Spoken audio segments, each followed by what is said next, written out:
नमस्कार। आज हम स्टार्ट करेंगे BSc part third paper third और उसमें हम देखेंगे रेडिएटिव ट्रांजिशन। कल हमने नॉन रेडिएटिव ट्रांजिशन देखा था और आज हम जेवलॉन्स्की डायग्राम में और आज हम उसमें देखेंगे रेडिएटिव ट्रांजिशन। तो जब किसी सक्रियत अणु एकल उत्तेजित अवस्था S1 एवं त्रिक उत्तेजित अवस्था T1 से मूल अवस्था S0 में संक्रमित होते हैं तो ऊर्जा का ह्रास विकिरण के रूप में होता है। तो इस तरह के संक्रमण को हम विकिरणी संक्रमण कहते हैं। यानी जो सक्रिय अणु है यानी एक्टिव मॉलिक्यूल है वो सिंगलेट एक्साइटेड स्टेट S1 से या ट्रिपलेट एक्साइटेड स्टेट T1 से ये जब ग्राउंड स्टेट S0 में ट्रांजिशन होता है तो एनर्जी लॉस इसमें रेडिएशन के रूप में होता है और इस तरह के ट्रांजिशन को हम रेडिएटिव ट्रांजिशन कहते हैं। तो यदि अब इसमें भी दो तरह के ट्रांजिशन हैं कि यदि ये जो एक्टिव मॉलिक्यूल है ये सिंगलेट एक्साइटेड स्टेट S1 से मूल अवस्था S0 में संक्रमित होता है तो समान बहुलता की अवस्थाओं के मध्य विकिरणों का उत्सर्जन होता है और इस परिघटना को हम प्रतिदीप्ति या फ्लोरेसेंस कहते हैं। तो यानी S1 एक्साइटेड स्टेट से ये ग्राउंड स्टेट में जब ये विकिरण का उत्सर्जन करता है तो इसको हम क्या कहते हैं, फ्लोरेसेंस कहते हैं। और ये जो आपतित विकिरण की तुलना में कम आवृत्ति पर होता है क्योंकि सराउंडिंग से की कुछ कंपन ऊर्जा के देने के पश्चात यह उत्सर्जन होता है और इसीलिए इसकी आवृत्ति तो कम होती है और इसकी जो वेवलेंथ है, तरंग दैर्ध्य है, वो इसकी ज़्यादा होती है।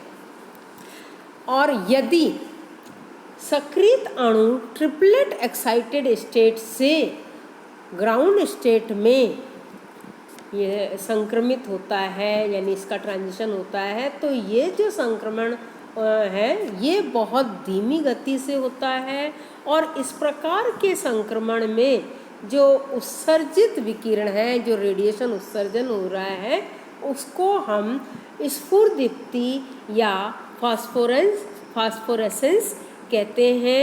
और इस प्रकार के संक्रमण में चक्रण प्रतिलोमित होता है यानी इसका जो चक्रण ये पैरेलल है, यहाँ पर इसका चक्रण फिर से अपोजिट होता है। तो इसके लिए इसका जो टाइम पीरियड है इसमें इसका टाइम ज़्यादा लगता है, यहाँ पर टाइम इसका ज़्यादा लगता है, यहाँ इसको टाइम कम लगता है क्योंकि जो विपरीत चक्रण से विपरीत चक्रण में हो रहा है यहाँ समानांतर चक्रण से ये विपरीत चक्रण में हो रहा है। तो यहाँ पर तो टाइम लगता है कम, है ना, और यहाँ पर इसको ट्रांजिशन में इसका टाइम ज़्यादा लगता है यानी फ्लोरेसेंस में टाइम कम लगता है, फास्फोरेसेंस में टाइम इसका ज़्यादा लगता है। अब हम देखते हैं पहले फ्लोरेसेंस की कैरेक्टरिस्टिक्स और फिर हम देखेंगे फास्फोरेसेंस की कैरेक्टरिस्टिक।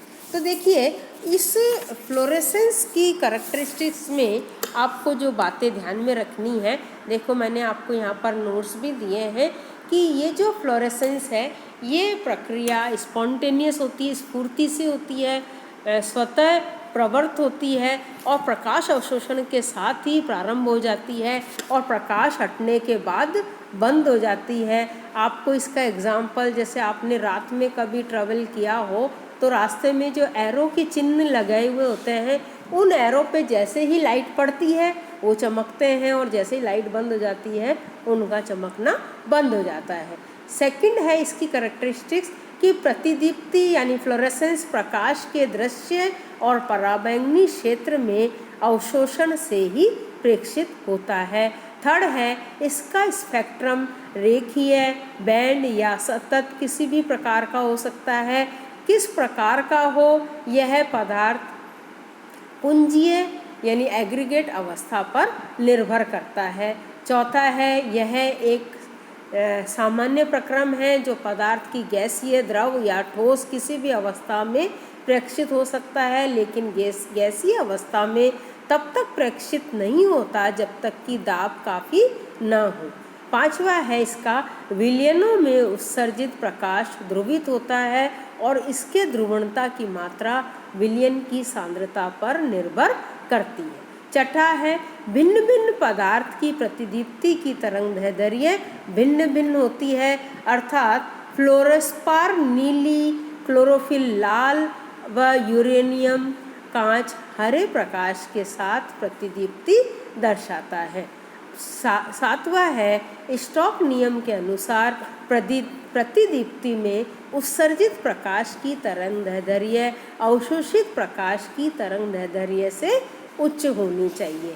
आठवां है प्रतिदीप्ति की क्वांटम दक्षता अवशोषित विकिरण की तरंगदैर्घ्य के साथ बढ़ती जाती है और एक उच्चतम मान लैम्ब्डा मैक्स के बाद यदि तरंगदैर्घ्य के मान में और वृद्धि हो तो क्वांटम दक्षता तेजी से घटकर शून्य हो जाती है। और आखिरी नवा है प्रतिदीप्ति को एक द्वितीयक प्रक्रम माना जा सकता है जो पदार्थ के अणु परमाणुओं द्वारा प्रकाश के अवशोषण के प्राथमिक प्रक्रम के बाद संपन्न होता है। अब हम देखते हैं कैरेक्टरिस्टिक्स ऑफ फॉस्फोरेसेंस यानी स्फुरदीप्ति के लक्षण। यदि किसी पदार्थ द्वारा प्रकाश विकिरण का उत्सर्जन प्रकाश का स्रोत हटाने के बाद भी जारी रहता है तो इस प्रकार के प्रक्रम को हम स्फुरदीप्ति या फॉस्फोरेसेंस कहते हैं। और ये इसे दर्शाने वाले पदार्थ को हम स्फुरदीप्त पदार्थ या फॉस्फोरेसेंट सब्सटेंस कहते हैं।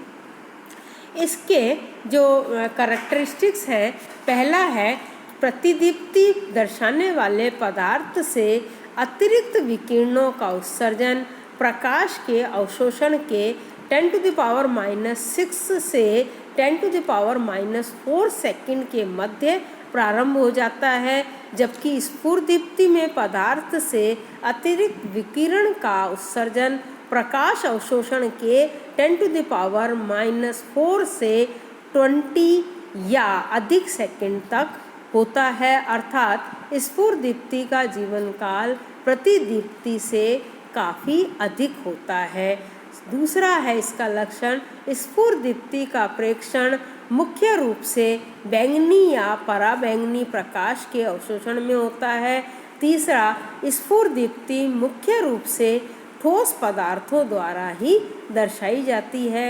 और चौथा स्फुरदीप्ति पदार्थों के चुंबकीय तथा डाइइलेक्ट्रिक गुण प्रतिपन्न से पहले और बाद में परिवर्तित हो जाता है। यानी फास्फोरेंस पदार्थ के मैग्नेटिक और डाइइलेक्ट्रिक प्रॉपर्टीज़ जो है वो संदीपन के प्रारंभ और अंत में भिन्न भिन्न पाए जाते हैं।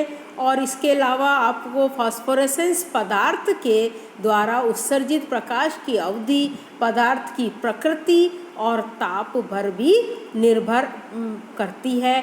और चीज़ ये ध्यान रखनी है कि भिन्न भिन्न फास्फोरेसेंस पदार्थों के मिलाने पर अलग अलग रंग प्राप्त होते हैं। और इसमें आप देखिए जो एग्जाम्पल है वो है जैसे जिंक सल्फाइड है ना, और क्षारीय मृदा धातु के सल्फाइड, बोरिक एसिड, ग्लिसरॉल, ये सारे जो है वो इनके जो विलय रंजक है वो इस फास्फोरेसेंस के एग्जाम्पल है। इसी प्रकार से खनिज जैसे माणक यानी जो रूबी होता है या पन्ना जिसको हम एमराल्ड कहते हैं, ये भी फास्फोरेसेंस की श्रेणी में आते हैं। तो ये सारे इसके एग्जाम्पल है। तो आपको इस डायग्राम में ये अच्छे से क्लियर हो गया होगा कि ये जो फ्लोरेसेंस है ये S1 एक्साइटेड स्टेट से S0 एक्साइटेड स्टेट में जब विकिरण सहित ऊर्जा का उत्सर्जन हो रहा है तो हम उसको फ्लोरेसेंस कहते हैं।